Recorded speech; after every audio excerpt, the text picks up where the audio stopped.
শুধুমাত্র negative negative review কেটে কেটে কেটে কেটে কেটে কেটে শুধু নেগেটিভ রিভিউ প্রচার করলো প্রথম দিন। এর ব্যাপারটা বুঝলাম না। এই আক্ষেপটা কার প্রতি? আক্ষেপটা কি আমার প্রতি? এই চক্রান্তটা কার প্রতি? আমার প্রতি? এই চক্রান্তটা কার প্রতি?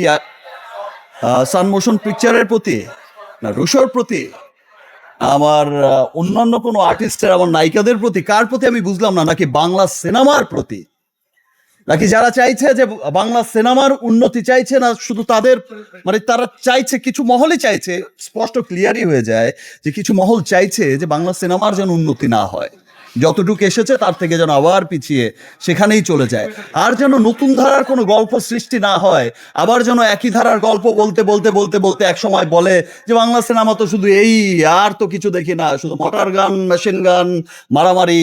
মারামারিও হবে, সব ধরনের সিনেমা হবে। তাই বলে যে নিটল প্রেমের গল্পের সিনেমা হবে না সেটা তো না। তাই বলে যে মধ্যবিত্ত